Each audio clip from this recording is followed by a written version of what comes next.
தாழ்த்தி நாம் ஜெபிப்போம்.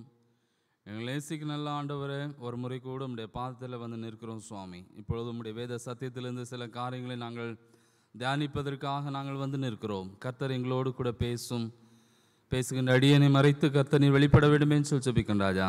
உம்முடைய வேத வசனம் இருபுறமும் கருக்குள்ள பட்டயம் நாளில் சுவாமி, உம்முடைய வேத வசனம் எங்களுடைய இதயத்தில் எழுதப்பட வேண்டுமே சொல்லி ஜெபிக்கிறோம். அது மூலமாக இன்னும் ஆவிக்கிற வாழ்வில் நீர் எங்களுக்கு என்ன ஆண்டவரை கற்றுத்தர விரும்புகிறீரோ கர்த்தர் நீர் கற்றுத்தாரும் சுவாமி. பெரிய காரியங்களை செய்யும் இயேசுவின் மூலமாய் ஜெபிக்கிறோம் நல்ல பிதாவே, ஆமென். சபையார் உட்காருவோம்.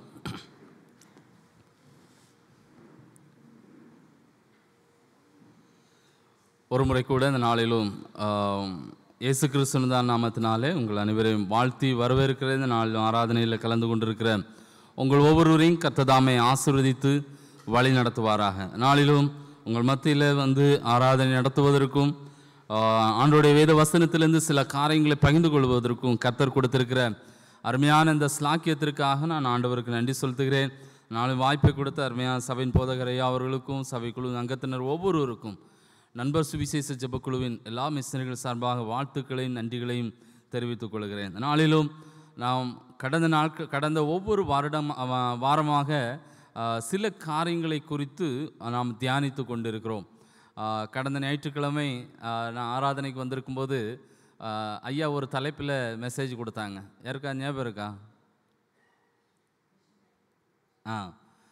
மிஷன் அட் ஹோம் இல்லை, மிஷன் அட் ஹோம், இல்லத்தில் அருட்பணி இல்லை, அருட்பணியை குறித்ததான சில காரியங்களை நாம் கற்றுக்கொண்டு வருகிறோம். அதற்கு முன்பதாக ஆபத்தில் அருட்பணி இல்லை, இப்படி அநேக காரியங்களை குறித்து நாம் கற்றுக்கொண்டே வருகிறோம். இந்த நாளிலும் அதன் தொடர்ச்சியாக உங்களோடு கூட சில காரியங்களை நான் பகிர்ந்து கொள்ள ஆசைப்படுகிறேன். அதற்கு முன்பதாக ஒரே ஒரு ஜெப குறிப்பை மாத்திரம் நான் உங்கள் முன்பதாக வைத்துவிட்டு நாம் செய்திக்கு நேராக கடந்து செல்லலாம். இந்த நாளிலும் குறிப்பாக நீங்கள் உங்களுடைய தனிப்பட்ட ஜெபத்திலும் குடும்ப ஜெபத்திலும் நீங்கள் குழுவாக கூடி ஜெபிக்கும் போதும் சிறைச்சாலையில் இருக்கிற இளம் விசுவாசிகளுக்காக நீங்கள் ஜெபித்து கொள்ள வேண்டும். குறிப்பாக இந்த நாளில் மத்திய பிரதேச மாநிலத்தில், மத்திய பிரதேசத்துலேயும் உத்தரப்பிரதேசத்துலேயும் 6 பேர் ஜெயிலில் இருக்கிறாங்க. உத்தரப்பிரதேசத்தில் 3 பேர், மத்திய பிரதேசத்தில் 3 பேருன்னு சொல்லி அந்த எம்பியில் இருக்கிறவங்க எல்லாரையும் வேறு வேறு ஜெயிலில் அனுப்பி வச்சுருக்கிறாங்க. அதில் 2 பெண் பிள்ளைகள். அதில் ஒரு பெண் பிள்ளை வந்து டீச்சர் வேலை பார்த்துருக்கிறவங்க, கவர்மெண்ட் வேலை டீச்சர். இப்போ அவங்க வந்து ஜெயிலுக்கு போனனால அந்த சகோதரிக்கு அரசாங்கத்திலிருந்து வேலை இழக்கக்கூடிய ஒரு வாய்ப்பு இருக்குது. அநேக முயற்சிகளை நாங்கள் செய்து பார்த்துட்டோம், கோர்ட்டில் போய் அப்பீல் பண்ணி பார்த்துட்டோம். அவங்களுக்கு பெயில் கிடைக்கிறதுக்கே விட மாட்டேங்கிறாங்க. ஸோ அவங்க அந்த சகோதரிகள் வந்து விபிஎஸ் நடத்துவதற்கு கடந்த மே மாதம் ஜூன் மாதம் விபிஎஸ் நடந்துச்சு பணித்தளங்களில்.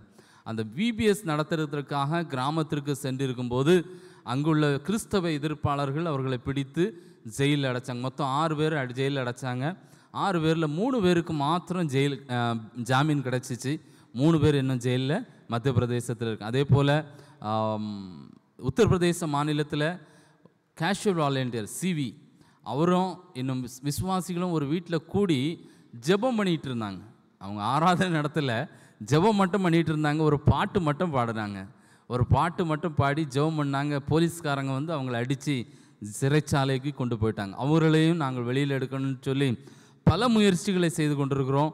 ஆனால் எல்லா முயற்சிகளும் வீணாகிவிட்டது. இப்போ வந்து ஹை கோர்ட்டுக்கு நாங்கள் அப்பீல் பண்ணுறதற்காக இருக்கிறோம். ஸோ நீங்கள் தொடர்ந்து ஜெபித்து கொள்ளுங்கள்.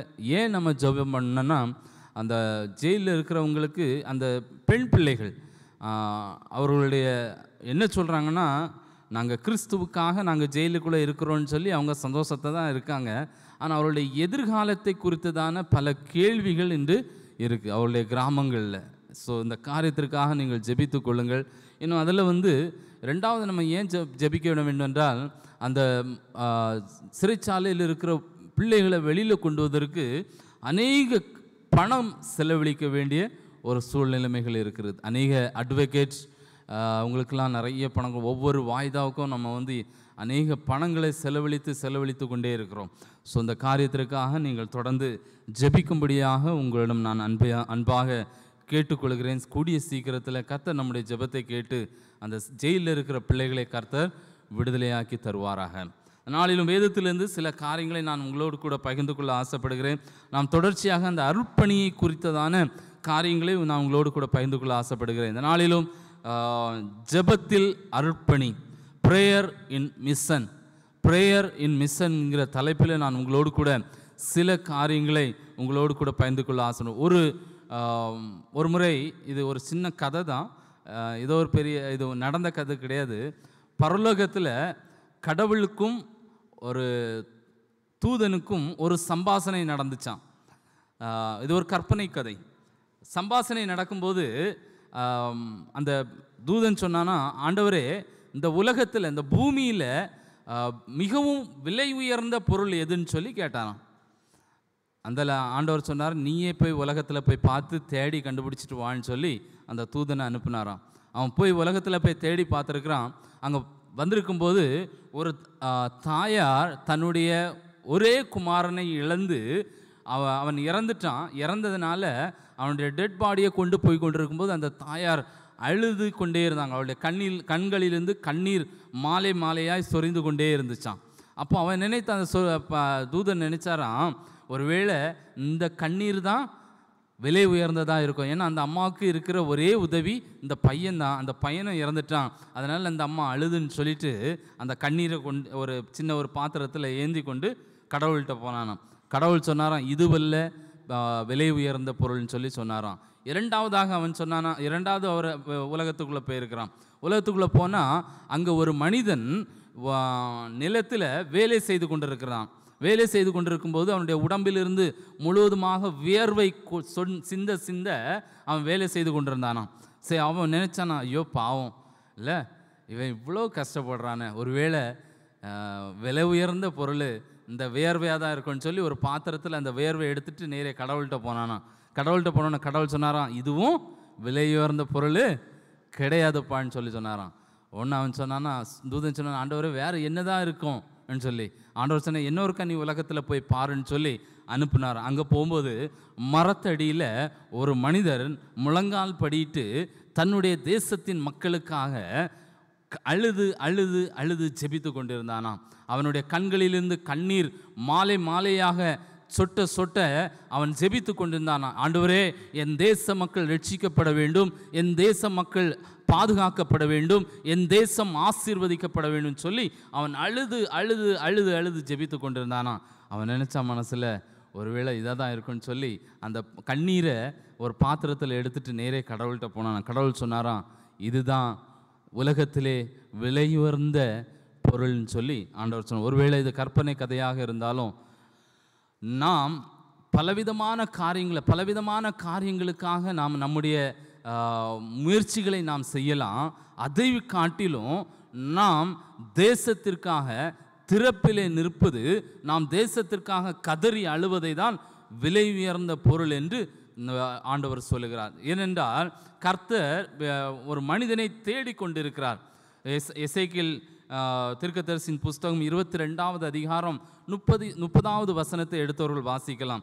எசேக்கியேல் 22.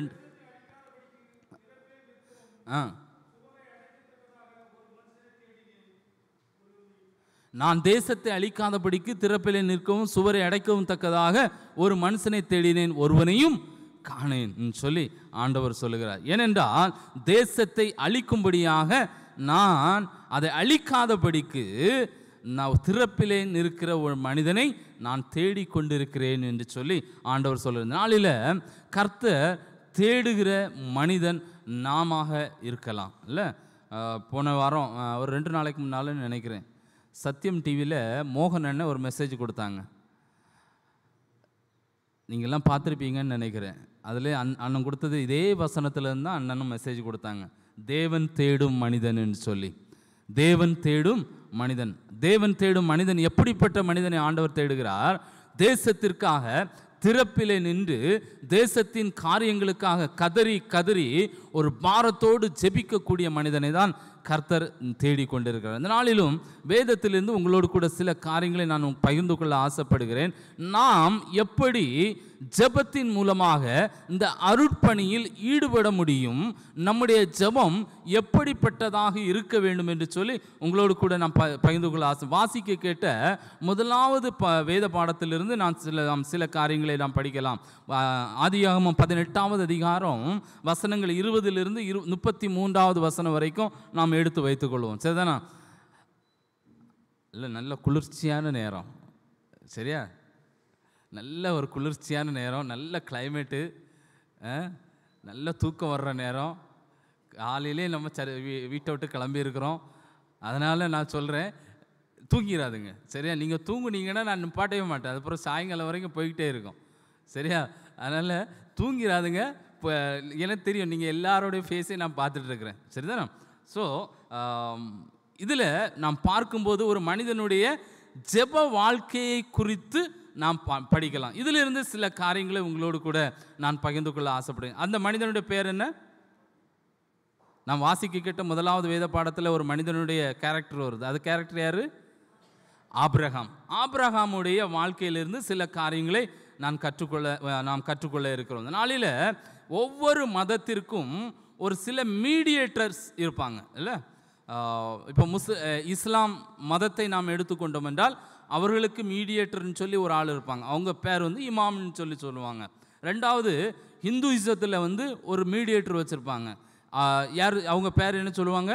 பூஜாரின்னு சொல்லுவாங்க. அவங்கள தவிர வேறு யாரும் உள்ளே போகவே மாட்டாங்க. அதே போல் நம்முடைய பழைய ஏற்பாட்டு பகுதியில் நாம் வாசிக்கும் போது நமக்கும் அநேக மீடியேட்டர்ஸ் இருந்தாங்க. 2 விதமான மீடியேட்டர்ஸ் இருந்தாங்க. முதலாவது மீடியேட்டர் எப்படிப்பட்டவர் என்றால் கர்த்தருக்கும் மக்களுக்கும் இடையேயான ஒரு மீடியேட்டர். அதற்கு தீர்க்கதரிசிகள் என்று அர்த்தம். ஏனென்றால் கர்த்தரத்திலிருந்து வார்த்தையை பெற்றுக்கொண்டு மக்களுக்கு சொல்லக்கூடியவர்கள். இரண்டாவது மீடியேட்டர் யார் என்றால் மக்களுக்கும் கர்த்தருக்கும் இடையே உள்ள ஒரு மீடியேட்டர். அது யார் என்றால் ஆசாரியர்கள், பிரதான ஆசாரியர்கள் என்று சொல்லி நாம் வேதத்தில் ஏனென்றால் மக்கள் பாவம் செய்துவிட்டால் அவருடைய பாவ நிவாரண பலிகளை எடுத்துக்கொண்டு அதை இரத்தத்தோடும் இன்னும் பலிகளோடும் தேவ சமூகத்தில் செல்லக்கூடியது யார்? இந்த ஆசாரியர்கள். அப்போ மக்களுக்கும் கடவுளுக்கும் இடையே மீடியேட்டர்ஸ் நம்முடைய பழைய ஏற்பாட்டில் இருந்தாங்க. ஆனால் புதிய ஏற்பாட்டில் வரும்போது இயேசு கிறிஸ்து அதை எல்லாவற்றையும் மாற்றி அவரே மீடியேட்டராக இருந்து மக்களுக்கும் கர்த்தருக்கும் மக்களுக்கும் இடையே மீடியேட்டராக இருந்து அவர் பிரதான ஆசாரியராக நமக்காக பலியே ஆனார் என்று சொல்லி நாம் வேதத்தில் பார்க்கிறோம். இந்த இடத்துல நாம் வாசிக்கும் போது 18வது அதிகாரம் வசனம் 22லேருந்து நாம் வாசிக்கும் போது ஆபிரகாம் ஒரு மீடியேட்டராக இந்த இடத்துல நாம் பார்க்க முடியும். மீடியேட்டராக இருக்கிறார், ஒரு மத்தியஸ்தராக இருக்கிறார். யாருக்கு மத்தியஸ்தராக இருக்கிறாரு? நமக்கு எல்லாருக்கும் தெரிஞ்ச வேத பகுதி. நம்ம நிறைய மெசேஜ் கேட்டிருப்போம் இந்த வேத பகுதியிலேருந்து. சரியா? நிறைய மெசேஜ் கேட்டிருப்போம். எல்லாருக்கும் பிடித்த ஒரு வேத பகுதி. ரெண்டாவது நிறைய நம்ம மெசேஜ் கொடுக்குறவங்களும் இதுலேருந்து நிறைய மெசேஜ் கொடுத்துருப்போம். அதனால் நான் கேட்குற கேள்விக்கு பதில் சொல்லிக்கிட்டே இருப்போம். அப்படின்னா தான் எனக்கு தெரியும் நீங்கள் தூங்கலைன்னு சொல்லி. சரியா? மத்தியஸ்தர் யாருக்கு மத்தியஸ்தராக இருந்தார் அவர்? ஆபிரகாம் சோதோம் கொமோரா மக்களுக்கு மத்தியஸ்தராக காணப்பட்டார் என்று சொல்லி நாம் பார்க்கிறோம். ஏன் சோதோம் கொமோரா கர்த்தருக்கு விரோதமாக மிகவும் அருவருப்பான காரியங்களை செய்து தன்னை உயர்த்தி கொண்டே காணப்படுகிறது. அவளுடைய பாவங்கள் பெருகி கொண்டே காணப்படுகிறது. அந்த சோதோம் கொமோரா தேசத்தை குறித்து நாம் பார்க்க வேண்டும் என்றால் நாம் ஆதியாகமத்தில் நாம் பார்க்கும்போது லோத்து ஆபிரகாமை விட்டு செல்வதற்கு முன்பதாக அந்த சோதோம் கொமோரா ஏதேன் தோட்டத்தை போலவும் எகிப்து தேசத்தை போலவும் மிகவும் அழகாகவும் நீர்ப்பாய்ச்சலான தோட்டத்தை போலவும் இருந்தது என்று சொல்லி வேதத்தில் அருமையாக எழுதப்பட்டிருக்கிறது. அப்போ ஒரு மிகுந்த ஆசீர்வாதமான ஒரு தேசம், மிகவும் பார்ப்பதற்கு ஒரு அழகான தேசம், எல்லா ஆசீர்வாதத்தையும் பெற்றுக்கொண்ட தேசம். ஆனால் வேதத்தில் எழுதியிருக்கிறது, எசேக்கியேல் தீர்க்கதரிசி புஸ்தகத்தில் அந்த சோதோம் கொமோராவில் வாழ்கிற மக்கள் கர்த்தருக்கு விரோதமாக அருவருப்பான காரியங்களை செய்ததினால் அவருடைய பாவங்கள் கர்த்தருடைய சமூகத்தில் வந்து எட்டிற்று என்று சொல்லி நாம் பார்க்கிறோம். அதனால் கர்த்தர் இறங்கி சோதோம் கோமராவை அழிப்பதற்காக அவர் இறங்கி வருகிறார். அப்போதான் 18வது அதிகாரம் 1வது வசனத்திலேருந்து நம்ம வாசிக்கும்போது, 1வது 2வது வசனத்தை வாசிக்கும்போது, ஆபிரகாம் உஷ்ண வேளையிலே ஒரு இடத்துல உட்கார்ந்துருக்கிறாரு. உட்கார்ந்துருக்கும்போது அப்போ 3 புருஷர்கள் வருகிறாங்க. புருஷர்கள் வந்த உடனே அவர்களுக்கு விருந்தோம்பல் செய்கிறார். அதுதான் கடந்த வாரத்தில் நாம் கேட்டோம். அவர்களுக்கு விருந்தோம்பல் செய்து முடித்து விட்டு அவர்களுக்கு சாப்பாடெல்லாம் கொடுத்து முடித்த உடனே அந்த புருஷர்கள் என்ன சொல்லுகிறாங்க, அவர் ஆபிரகாமை ஆசீர்வதிக்கிறார்கள். ஆபிரகாமுடைய எதிர்காலத்தை குறித்ததான சில காரியங்களை சொல்லுகிறார்கள். அவனுக்கு ஆசீர்வாதத்தை குறித்து கூறிவிட்டு செல்லும்போது கர்த்தர் என்ன சொல்லுகிறார், நான் ஆபிரகாமை மூலமாக இந்த பூமியை நான் ஆசீர்வதிக்கப் போகிறேன், நான் செய்ய போகிற காரியத்தை ஆபிரகாமுக்கு மறைப்பேனோ என்று சொல்லி கர்த்தர் சோதோம் கொமோராவை அழிப்பதை குறித்து ஆபிரகாமுக்கு தெள்ள தெளிவாக எடுத்து சொல்லுகிறார். அந்த நேரத்தில் தான் ஆபிரகாம், வேத வசனத்தில் அருமையான ஒரு வசனம் இருக்கு, ஆபிரகாம் கர்த்தருக்கு முன்பாக நின்று கொண்டிருந்தான். ஆபிரகாம் கர்த்தருக்கு முன்பதாக நின்று கொண்டிருந்தான் என்று சொல்லி நாம் வேதத்தில் பார்க்கிறோம். மத்தியஸ்தராக அவர் நின்று கொண்டிருந்தார். முதலாவது நான் இந்த நாளிலும் உங்களோடு கூட நான் பேச வேண்டிய காரியம் என்னவென்றால், ஆபிரகாமுடைய ஜெபத்திலிருந்து 4 காரியங்களை உங்களோடு கூட சில நான் பகிர்ந்து கொண்டு முடிக்க நான் ஆசைப்படுகிறேன். அநேக காரியங்களை எழுதி வச்சுருந்தேன், எல்லாத்தையும் பேசக்கு நேரம் கிடையாது, சரிதானா? நான் 15 கேரக்டர் எழுதி வச்சுருக்கேன். அந்த 22வது வசனத்துலேருந்து 33வது வசனம் வரைக்கும் எத்தனை கேரக்டர் இருக்குது அவருடைய ஜெபத்தில்? 15 கேரக்டர் எழுதி வச்சுருக்கேன். ஆனால் நான் மொத்தம் 4 தான் சொல்ல ஆசைப்படுறேன். அதில் சீக்கிரமாக முடிஞ்சிச்சுன்னா சரி, இல்லைன்னா 3ஓட முடிச்சிருவேன், சரிதானா? இந்த முதலாவது காரியம் என்னவென்றால், எடுத்தவர்கள் வாசிக்கலாம். ஆதியாகமம் 18வது அதிகாரம் 22வது வசனம் 23வது வசனத்தை வாசிங்கள்.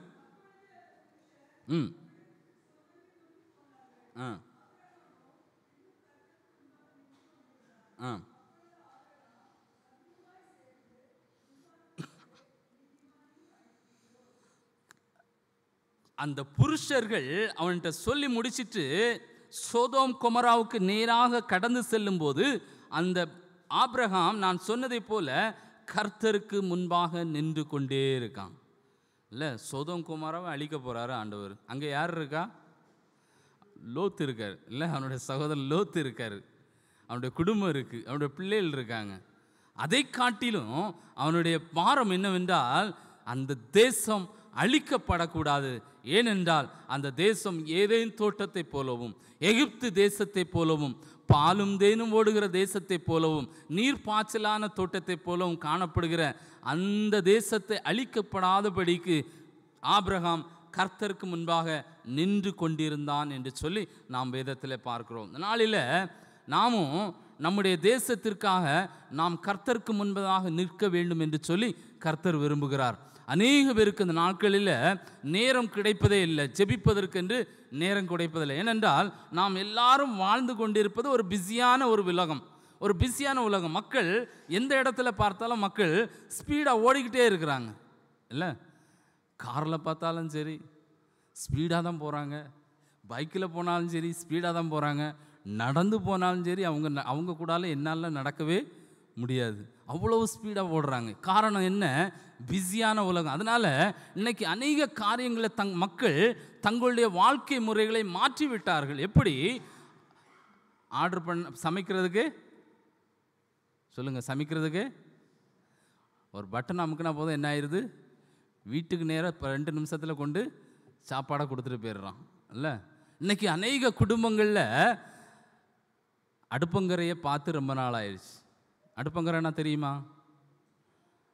தெரியாதுல்ல. எங்கள் ஒரு மொழியில் அடுப்பங்கரைன்னு சொல்லுவாங்க கிச்சன்.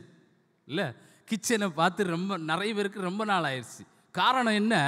எல்லாரும் வேலையில் இருப்பதனால, இன்னும் வேலை செய்யாதவங்களும் இன்னைக்கு நிறைய காரியங்களை அந்த ஆர்டர் பண்ணி சாப்பிட்றதில் ரொம்பவும் தீவிரமாக இருக்கிறாங்க. ஸோ மக்கள் மிகவும் விரைவாக தங்களுடைய காரியங்களை செய்து கொண்டிருக்கிறார்கள். இன்னும் ஜங்க் ஃபுட் போன உடனே ஹோட்டலில் என்ன செய்யணும்? போன உடனே நமக்கு ரெடியாக இருக்கணும். இல்லை, ஜங்க் ஃபுட்டுன்னு சொல்லுவாங்களே, அந்த சௌமீன் எல்லாம் அதை அப்படியே டக்குன்னு போட்டு அவன் என்னத்தை மிக்ஸ் பண்ணுவான்னு தெரியாது, அதுதான் டேஸ்ட்டாக இருக்கும் நமக்கு.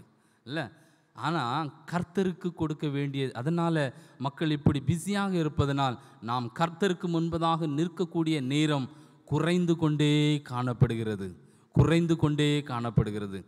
இன்று அநேக குடும்பங்களில் கர்த்தருக்கு முன்பதாக நிற்பதே கிடையாது. இன்று அநேக குடும்பங்களில் குடும்ப ஜெபம் இல்லாமலே போய்விட்டது, குடும்ப ஜெபம் மறைந்து விட்டது. எங்கள் ஊரில் என்னுடைய மாமா குடும்பம் எங்கள் பக்கத்து வீட்டில் தான். நாங்கள் சின்ன பிள்ளையாக இருக்கும்போது எங்கள் மாமா வந்து ஸ்கூலில் அப்போ ஹெட் மாஸ்டராக இருந்தார். இப்போ அவர் உங்கள் உலகத்தில் இல்லை, இறந்துட்டாங்க.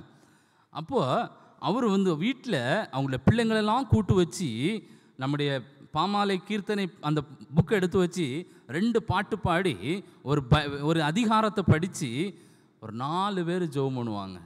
ஆனால் என்னைக்கு எங்கள் மாமா இறந்தாரோ அதோட ஜெபம் முடிஞ்சு போச்சு. இல்லை, காரணம் என்ன? ஜெபத்தை மறந்து விட்டார்கள். உலக பிரகாரமான காரியங்களில் தங்களுடைய வாழ்க்கையை செலவழிப்பதற்காக புறப்பட்டு விட்டார். அதனால கர்த்தர் நம்மிடம் கேட்குற கேள்வி என்னவென்றால், நாம் ஆபிரகாமை போல கர்த்தருக்கு முன்பதாக நாம் நின்று கொண்டிருக்கிறோமா?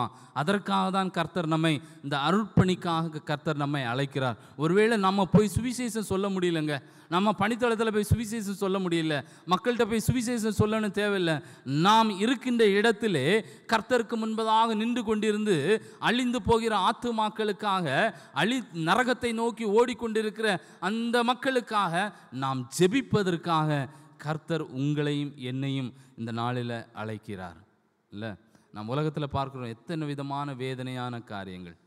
காலையில் நியூஸ் சேனலில் ஓப்பன் பண்ணிங்கன்னா தெரியும்.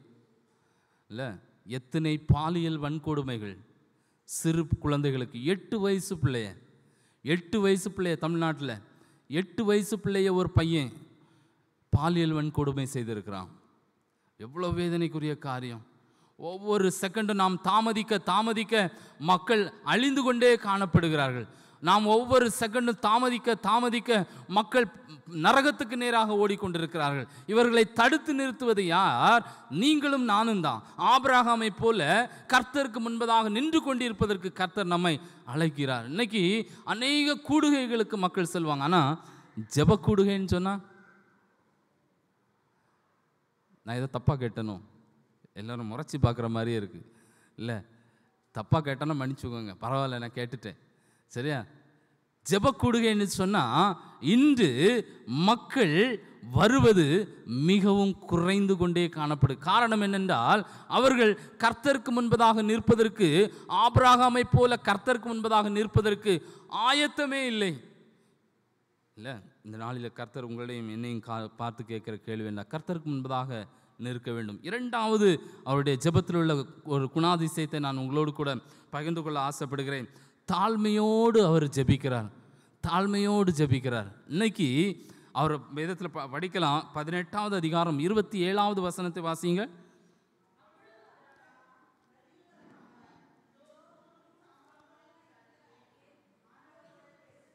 இதோ தூளும் சாம்பலுமாயிருக்கிற அடியேன் ஆண்டவரோட பேச துணிந்தேன் என்று சொல்லி ஆபிரகாம் சொல்கிறார். இல்லை, ஆபிரகாமுடைய வாழ்க்கையை நம்ம படித்தோன்னா, ஆபிரகாம் அந்த ஆதிகாம 12வது அதிகாரத்துலேருந்து நம்ம வாசித்தோன்னா தெரியும், ஆபிரகாம் எவ்வளோ பெரிய செல்வந்தனாக இருக்கிறார். அநேக ஒட்டகங்கள், அநேக கழுதைகள், அநேக வேலைக்காரர்கள், அவங்களுக்கு அவ்வளவு ஆசீர்வாதம் வந்ததுனால அந்த இடம் கொள்ளாமற் போயிற்று என்று சொல்லி நாம் பார்க்கிறோம். அப்படிப்பட்ட ஒரு செல்வந்தன் கடைசியில் தேசத்திற்காக அழிய போகிற அந்த சோதோம் கோமராவுக்காக ஜெபிக்கும் போது கர்த்தரிடத்தில் எப்படி ஜெபிக்கிறார்? தூளும் சாம்பலும் ஆகிய நான் ஆண்டவரோடு பேச துணிந்தேன் என்று சொல்லி அவர் சொல்கிறார். நம்ம அதில் நிறைய காரியங்களை பார்க்கலாம். தூளும் சாம்பலுமாக இருக்கிறேன் என்று சொல்லி தன்னை தாழ்த்துகிறான். இந்த நாளிலும் கர்த்தர் நம்மிடம் சொல்கிறேன் என்றால், கர்த்தர் இந்த அருட்பணியில் நாம் இணைவதற்கு, இந்த ஜெபமாகிய இந்த அருட்பணியில் இணைவதற்கு நாம் நம்மை நாமே தாழ்த்தும் போது கர்த்தர் நம்முடைய ஜெபங்களை கேட்கிற தேவனாக இருக்கிறார். நாம் அதான் லூக்கா எழுதின சுவிசேஷத்தில் 2 பேர் போய் ஜெபம் பண்ண போனாங்க. இல்லை, ஒருத்தன் பரிசேயன், இன்னொன்று ஆயக்காரன். போய் ஜெபம் பண்ணும்போது பரிசேயன் எப்படி ஜெபம் பண்ணா? ஆண்டவரை, இவனை போல நான் பாவி இல்லைன்னு சொல்லி தன்னைத்தானே உயர்த்தி கொண்டு ஜெபித்தான். ஆனால் ஆயக்காரனை குறித்து எழுதும்போது அவன் தன்னுடைய முகத்தை வானத்துக்கு நேராக ஏறெடுப்பதற்கும் அவன் தயங்கினவனாக குனிந்து தன்னுடைய இதயத்தில் நெஞ்சில் கையை வச்சு ஜெபம் பண்ணுறான். பாவியாகிய என் மேல் கிருபையாயிரும் என்று சொல்லி ஜெபிக்கிறான். அவனல்ல இவனுடைய ஜெபத்தையே கர்த்தர் ஏற்றுக்கொண்டார் என்று சொல்லி நாம் வேதத்தில் பார்க்கிறோம். நம்மை நாமே தாழ்த்தி நாம் ஜெபிக்கும்போது கர்த்தர் கண்டிப்பாக நம்முடைய ஜெபங்களை கேட்கிற வல்லவராயிருக்கிறார். அதன் மூலமாக நாம் இந்த அருட்பணியில் ஈடுபட முடியும். மூன்றாவது அவருடைய குணாதிசயம் என்னவென்றால் தன்னலமற்ற ஜெபம். தன்னலமற்ற ஜெபத்தின் மூலமாக நாம் இந்த அருட்பணியில் நாம் இணைய முடியும். தன்னலமற்ற ஜெபம். அவர் ஆபிரகாமுடைய வாழ்க்கை படிக்கும்போது ஆபிரகாமுக்கும் லோத்துக்கும் என்ன நடந்துச்சு? சண்டை நடந்துச்சு. சண்டை நடந்து தான் 2 பேரும் பிரிஞ்சு போகிறாங்க. அவருடைய வேலைக்காரர்கள் ஆபிரகாமுக்கு வேலைக்காரர்களுக்கு எதிராக பேசும்போது ஆபிரகாம் லோத்தை கூப்பிட்டு, நம்ம இருவரும் சகோதரர்கள், அதனால் நீ உனக்கு விருப்பமுள்ள இடத்திற்கு நீ போப்பான்னு சொல்லி அவரை அனுப்பி வைக்கிறாரு. அனுப்பும்போது லோத்து கண்ணேறிட்டு பார்க்கிறார். யோர்தானுக்கு அப்புறத்தில் பச்சை பசேல்னு இருக்கிறது, அதான் சோதோம் குமாரா. அந்த இடத்த பார்த்தோன்னு அவருக்கு ரொம்ப ஆசை வந்துருச்சு. அவர் அங்கே போயிட்டார். ஆனால் ஆபிரகாமுக்கு கிடைத்ததோ ஒரு வனாந்தரமான இடம். அந்த இடத்திலும் அவர் பரவாயில்ல, என் சகோதரன் போயிட்டால பிரச்சனை இல்லைன்னு சொல்லி அந்த இடத்துல இருக்கிறாரு. கர்த்தர் அவனை ஆசீர்வதிக்கிறார். கடைசியில் அந்த சோதோம் குமாராவை அழிக்கும்போது அவர் ஒரு தன்னலமற்றவராக ஜெபித்தார் என்று சொல்லி நான் கற்றுக்கொண்டேன் இந்த வேத பகுதியில். எப்படி என்றால், அதே இடத்துல நம்ம இருந்தோம்னா என்ன சொல்லி ஜெபம் பண்ணியிருப்போம்? என்னை விட்டுட்டு போனாம்ல, இல்லை என்னை விட்டுட்டு போனாம்ல, போ அழி. இல்லை நம்ம ஒரு மொழியில் சொல்லணும்னா வேண்டியதான் உனக்கு, இல்லை உனக்கு வேண்டியதான், நீ என்ன விட்டுட்டு போனால, எனக்கு எதிராக நீ இவ்வளோ செஞ்சனால ஆனைக்கு ஒரு காலம் வந்தால் பூனைக்கும் ஒரு காலம் வரோன்னு சொல்லி நம்ம எல்லாரும் காத்துட்டு இருப்போம். ஆனால் ஆபிரகாம் அப்படி ஆனைக்கு ஒரு காலம் வந்தால் பூனைக்கு ஒரு காலம் வரும்னு சொல்லி ஆபிரகாம் சொல்லவே இல்லை. அவர் என்ன சொல்கிறாரு? ஆண்டவரே, அந்த இடத்துல ஒரு 40 நீதிமான்கள் இருந்தால் 50 நீதிமான்கள் இருந்தால் அழிப்பீங்களா? அதுக்கப்புறம் ஒரு 40, 35, 20, 10 சொல்லி அவர் குறைத்து கொண்டே வருகிறார். தன்னுடைய சகோதரனுக்காக, அந்த அழிந்து போகிற அந்த சோதோம் குமாராவுக்காக தன்னலமற்றவனாக ஜெபிக்கிறதை நாம் பார்க்கிறோம். அதே போல் வேதத்திலிருந்து இன்னும் அநேக காரியங்களை பார்க்கலாம். அநேக ஜெப வீரர்களை நாம் பார்க்கலாம். அதில் ஒரு ஜெப வீரரை மாத்திரம் உங்களோடு கூட பகிர்ந்து கொள்ள ஆசைப்படுகிறேன். தானியேல் அவர் அந்த பாபிலோன் தேசத்தில் ஒரு நல்ல நிலைமையில் இருக்கிறார். அவருக்கு எல்லாமே இருக்கிறது, பிரதானியாக இருக்கிறார். ஆனாலும் அந்த தானியேல் என்ன பண்ணுறாரு? அவர் கர்த்தருடைய சமூகத்தில் தான் செய்து வந்தபடியே 3 வேளையும் எருசலேமுக்காக ஜெபித்தார் என்று சொல்லி நாம் வேதத்தில் பார்க்கிறோம். ராஜா பத்திரத்திற்கு கையெழுத்து இட்டார் என்று சொல்லி அறிந்த போதும் அவன் தன்னலமற்றவனாக தன்னுடைய உயிரையே பணயம் வைத்து, அவனுக்கு தெரியும் தானியேலுக்கு, நான் ஜெபித்தேன்னா கண்டிப்பாக என்ன தூக்கி சிங்க கபில போடுவாங்கன்னு சொல்லி, ஆனாலும் பரவாயில்ல நான் ஜெபம் பண்ணுவேன் என்று சொல்லி ஜெபிக்கிறார். இந்த நாளில் கர்த்தர் நம்மகிட்ட விரும்புகிறது என்னென்னா, நாம் தன்னலமற்றவர்களாக காணப்படுகிறோமா? நாம் தன்னலமற்றவர்களாக செல்ஃப்லெஸ் இல்லை, நம்ம தன்னலமற்றவர்களாக காணப்படும் போது இந்த அருட்பணியில் இன்னும் அதிகமாய் தீவிரமாய் நாம் செயல்பட முடியும் என்பதில் ஒரு சந்தேகம் இல்லை. 4வதாக கடைசியாக நான் சொல்ல ஆசைப்படுறேன் என்றால், ஆபிரகாமுடைய கெஞ்சி ஜெபிக்கிற ஒரு ஜெபம் இல்லை, கெஞ்சின்னு சொல்லுவாங்கள்ல, வருந்தி கேட்கிறது இல்லை. அதான் நாங்கள் நேற்றைக்கு நான் என் ஒய்ஃப்கிட்ட நான் பேசினேன், கெஞ்சினா அர்த்தம் என்னன்னு சொல்லி, அது என்ன டெஃபினிஷனில் நம்ம சொல்ல முடியும்னு சொல்லி நான் கேட்டுட்டு இருந்தேன். கெஞ்சினா என் ஒய்ஃப் என்னமோ நிறைய காரியங்கள் சொன்னான். அதை விட எனக்கு நான் புரிஞ்சு கொண்டது என்னென்னா, கெஞ்சின்னு சொல்லும்போது கண்ணீர் விட்டு தன் இதயத்தை உடைத்து, நீ செஞ்சு தான் ஆகணும், வேறு வழியே இல்லை, ஆண்டவரே இந்த தேசத்தை நீர் பாதுகாத்து தான் ஆக வேண்டும், வேறு வழியே கிடையாது என்று சொல்லி கெஞ்சி பிரார்த்தித்தான் அந்த ஆபிரகாம். இன்று கர்த்தர் உங்களையும் என்னையும், நான் அதுக்கு கொடுத்தது என்னென்னா பிச்சை எடுக்கிறது இல்லை. நான் என்னோடய டைரியில் எழுதி வச்சுருந்தேன் என்னென்னா, தேசத்திற்காக நான் பிச்சை எடுக்க வேண்டும், என் தேச மக்கள் அழிவிலிருந்து பாதுகாப்பதற்கு நான் கர்த்தரிடத்தில் பிச்சை எடுக்க வேண்டும். பிச்சை எடுக்கிறன்னா ஒரு சாதாரண விஷயம் கிடையாது இல்லை. அழுது ஜெபித்தான், அதுதான் ஒவ்வொன்றா குறைச்சிக்கிட்டே வரான். அதான் வேதத்தில் நம்ம பார்க்கும்போது லூக்கா எழுதின சுவிசேஷம் நம்ம வாசிக்க கேட்ட சுவிசேஷ பாடத்தில் 11வது அதிகாரம் 8வது வசனத்தில் அங்கே ஆண்டவர் ஒரு உவமையை சொல்கிறார். 2 சிநேகிதர்கள், இன்னொரு சிநேகிதருடைய அவனுடைய ஃப்ரெண்டு ஒரு ஆள், நண்பன் ஒருவன் வருகிறார் ராத்திரி நேரத்தில். அப்போ அவனுக்கு கொடுப்பதற்கு சாப்பாடு ஒன்றும் இல்லை. அப்போ அவனுக்கு ஃப்ரெண்டுக்கிட்ட அவன் போகிறான். அங்கே போய் ராத்திரி கதவை தட்டும்போது அவன் சொல்கிறான், நான் படுத்துட்டேன், என் பிள்ளைங்களுக்கு கூடாது நான் படுத்துட்டேன், நான் இரவு நேரத்தில் கதவை திறக்கக்கூடாதுன்னு சொல்லி அவன் சொல்ல, உன்னை விட்டால் எனக்கு வேறு வழியே இல்லை, உன்னை விட்டால் எனக்கு வேறு வழியே இல்லை, நீ செஞ்சு தான் ஆகணும்னு சொல்லி கதவை தட்டி கொண்டு இருக்கிறான். அந்த வேதவசனத்தில் எழுதியிருக்கிறது, அவன் செய்யாமற் போனாலும் அவன் வருந்தி கேட்பதனால் அவனுக்கு செய்வான் என்று சொல்லி கர்த்தராகிய இயேசு கிறிஸ்து சொல்லுகிறார். இன்னைக்கு கர்த்தர் நம்மிடத்தில் சொல்கிறேன் என்னன்னா, ஆபிரகாமை போல நம்ம கெஞ்சி ஜெபிக்கிறோமா? ஆபிரகாமை போல கெஞ்சி பிரார்த்திக்கிறோமா? இல்லை, நம்மை சுற்றிலும் எவ்வளோ விதமான காரியங்கள் நடந்து கொண்டு இருக்கிறது. ஒவ்வொரு காரியங்களையும் கேட்கும்போது மனது உடைகிறது. ஒவ்வொரு காரியங்களும் ஊழியத்தை குறித்தல்ல, மிஷினரிகளை குறித்தல்ல, ஆனால் மக்கள் ஒவ்வொரு நாளும் பாவத்துக்கு நேராக ஓடிக்கொண்டிருக்கிறார்களே, அவர்களுக்காக நாம் ஜெபிக்க வேண்டும். மக்கள் நரகத்துக்கு நேராக ஓடிக்கொண்டு, நம்முடைய தேசத்தில் தான் அதிகமான போதை பழக்கங்கள் இன்று அதிகரித்து கொண்டே காணப்படுகிறது. அதில் முக்கியமாக வாலிப பிள்ளைங்க இன்னைக்கு போதை பழக்கத்திற்கு மிகவும் அடிமையாக காணப்படுறாங்க. நான் ஒரு லிஸ்ட் எடுத்திருந்தேன், ரிசர்ச் பண்ணும்போது நம்முடைய தேசத்தில் வாலிப பசங்களை விட வாலிப பிள்ளைகள் இன்று அதிகமாக போதை பழக்கத்திற்கு நேராக ஓடிக்கொண்டிருக்கிறார்கள். இன்றைக்கி எத்தனை குடும்பங்களில் குடும்ப நேரத்தில் குடும்பமாக உட்காந்துருந்து குடிக்கிறாங்க தெரியுமா? குடும்பமாக உட்காந்து குடிக்கிறாங்க. வாங்கிட்டு வந்து பாட்டில் வாங்கிட்டு வந்து அவங்க வீட்டில் சாப்பாடு நேரத்தில் அந்த பாட்டிலை வச்சு குடிக்கிறாங்க. அப்பா அம்மா பிள்ளைங்க எல்லோரும் சேர்ந்து. எவ்வளோ வேதனைக்குரிய காரியம். இந்த காரியங்களை கேட்கும்போது நம்முடைய மனது உடைய வேண்டாமா? கெஞ்சி ஜெபிக்க வேண்டும். இந்த அருட்பணியில் நாம் இணையும் போது ஜெபிக்க வேண்டும், இன்னும் ஜெபிக்க வேண்டும். அதை தான் கர்த்தர் விரும்புகிறார், அதை தான் ஆண்டவர் விரும்புகிறார். திறப்பிலே நிற்கத்தக்கதாக ஒரு மனிதனை தேடினேன், ஒருவனையும் காணேன். இன்று கர்த்தர் நம்மகிட்ட சொல்கிறேன் என்னென்னா, நாம் அந்த மனிதனாக இருக்கலாம், நாம் அந்த மனிதனாக இருக்கலாம். இல்லை, அதான் நண்பர் சுவிசேஷ ஜெபக்குழுவில் ஒரு பாட்டு உண்டு, கெஞ்சும் கிருபை தாரும் தேவா நெஞ்சுருகி கண்ணீர் சிந்தி. ஜாமக்காரன் என்கிற ஒரு கேசட்டில் அந்த பாட்டு இருக்குது. கெஞ்சும் கிருபை தாரும் தேவா நெஞ்சுருகி கண்ணீர் சிந்தி. அதான் கெஞ்சுகிற பிரார்த்தனை. நாம் கெஞ்சி ஜெபிக்க வேண்டும் என்று சொல்லி கர்த்தர் விரும்புகிறார். ஆபிரகாமை போல, தானியலை போல, எஸ்தரை போல நம்மை சுற்றிலும் வாழ்ந்து கொண்டு இருக்கிற மக்களுக்காக நாம் ஜெபிக்க வேண்டும். நம்ம இங்கேருந்து நீங்கள் நிகழிலேருந்து பூனேக்கு பூனே விடுங்க, ஹடாப்சருக்கு, எங்கள் ஹடாப்சர் ஏரியாவுக்கு நீங்கள் வந்தீங்கன்னா தெரியும், ரோட்டில் நைட் நேரத்தில் எத்தனை பேர் படுத்து கிடக்குறாங்க. இல்லை, நாங்கள் பைக்கில் வந்துட்டு நான் சில விசிட்டிங்லாம் முடிச்சுட்டு நான் போகும்போது நைட் நேரத்தில் தான் போவேன். 11 மணி போல் ரிட்டர்ன் போகும்போது எத்தனை வாலிப பிள்ளைகள் ரோட்டோரங்களிலே தன்னுடைய நேரத்தை செலவழித்து கொண்டிருக்கிறார்கள். இல்லை, இந்த மக்களுக்காக ஜெபிக்கண்டாமா?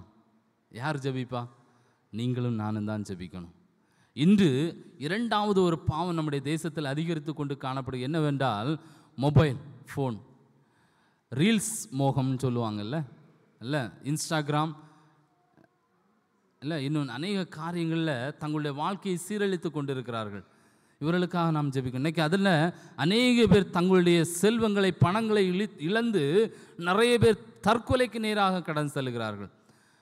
நேற்றைய தினத்தில் ஒரு செய்தியில் நான் சத்தியம் டிவி நியூஸில் நான் கேட்கும்போது, ஒரு பொண்ணு 17 வயசு பொண்ணு 40 வயசு பையன் கூடால இன்ஸ்டாகிராமில் பழகி அவங்க 2 பேருக்கிடையே காதல் உருவாகி அது என்னவாக முடிந்தது என்றால், இந்த பெண் 17 வயசு பெண் வீட்டில் இருந்த பணம், வீட்டில் இருந்த நகை எல்லாத்தையும் எடுத்து அந்த பையனுக்கு அனுப்பி கொடுத்துருக்குறான்.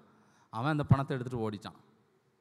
இல்லை, அந்த பெண்ணும் கடைசியில் தற்கொலை செய்து கொண்டாள் என்று சொல்லி அந்த செய்தியில் சொன்னாங்க. நம்ம இன்னைக்கு இந்த மக்களுக்காக ஜெபிக்கணும். இப்படி வேதனைக்குரிய காரியங்கள் எத்தனையோ காரியங்கள் நான் சொல்லிக்கொண்டே போகலாம். இன்று கர்த்தர் நம்மிடத்தில் கேட்கிறதுன்னா, இந்த மக்களுக்காக கெஞ்சி பிரார்த்திக்க வேண்டும். 4 காரியங்களை ஆபிரகாமுடைய ஜெபத்திலிருந்து நாம் இந்த நாளில் கற்றுக்கொண்டோம். முதலாவது, அவன் அந்த அழிந்து போகிற ஆத்துமாக்களுக்காக கர்த்தருடைய சமூகத்தில் நின்று கொண்டிருந்தான். 2வது, அவன் தாழ்மையோடு ஜெபித்தான். 3வது, அவன் கெஞ்சி பிரார்த்தித்தான். இன்னும் அவன் ஆண்டவரை விடாமல் ஆண்டவரத்தில் ஜெபித்து கொண்டே இருந்தான்னு சொல்லி நாம் பார்க்குறோம். எனக்கு அருமையானவர்களே, இந்த நாளில் கர்த்தர் நம்மகிட்ட கேட்குறது என்னென்னா, ஆபிரகாமை போல நாம் ஜெபிப்போமா? ஆபிரகாமை போல ஜெபத்திற்கு நாம் நேரத்தை கொடுப்போமா? ஆபிரகாம் ஒரு ஜெப வீரர். ஆபிரகாமை பற்றி நம்ம சொல்லணும்னா ஃபாதர் ஆஃப் ஃபெய்த், விசுவாசிகளின் தகப்பன் என்று சொல்லி தான் நம்ம தெரியும். ஆனால் ஆபிரகாம் ஒரு prayer warrior. He was a prayer warriors, great prayer warriors. அவன் எந்த இடத்துல இருந்தாலும் சரி, உஷ்ண வேலை என்றாலும் சரி, சாயங்கால வேலை என்றாலும் சரி, இரவு நேரம் என்றாலும் சரி, அவன் ஜெபிக்கிற மனிதனாக காணப்பட்டான். நாளை கர்த்தர் உங்களையும் என்னையும் அப்படிப்பட்டவர்களாக மாற்றி இந்த ஜெபத்தின் மூலமாக இந்த அருட்பணியில் ஈடுபட செய்வாராக. கர்த்தர் தாமே நம்ம ஒவ்வொருவரையும் ஆசீர்வதிப்பாராக. நாம் தலைகளை தாழ்த்தி ஜெபிப்போம். எங்களுடைய ஜெபங்களை கேட்கிற எங்கள் நல்ல ஆண்டவரே, ஒரு முறை கூட நம்முடைய பாதத்தில் வந்து நிற்கிறோம். இந்த நாளிலும் கர்த்தர் நீர் எங்களோடு கூட பேசினீர். இந்த வேத வசனங்களுக்காக உமக்கு நன்றி. ஆபிரகாமை போல் எங்களுடைய வாழ்க்கையை மாற்றும் சுவாமி. திறப்பிலே நிற்கத்தக்கதாக, திறப்பை அடைக்கத்தக்கதாக ஒரு மனிதனை தேடினேன், ஒருவனையும் காணேன் என்று சொல்லி ஏக்கத்தோடு காண நீர் இருக்கிறீர். அந்த ஏக்கத்தை நாங்கள் நிறைவேற்ற கர்த்தர் நீர் எங்கள் ஒவ்வொருவருக்கும் கிருபை பாராட்ட வேண்டுமென்று சொல்லி ஜெபிக்கிறோம். இன்றிலிருந்து எங்களுடைய வாழ்க்கை ஒரு ஜெப வீரர்களாக மாறுவதற்கு கர்த்தர் நீர் எங்களுக்கு அருள் புரிய வேண்டுமே என்று சொல்லி ஜெபிக்கிறோம். இயேசுவின் மூலமாய் ஜெபிக்கிறோங்க நல்ல பிதாவே, ஆமென்.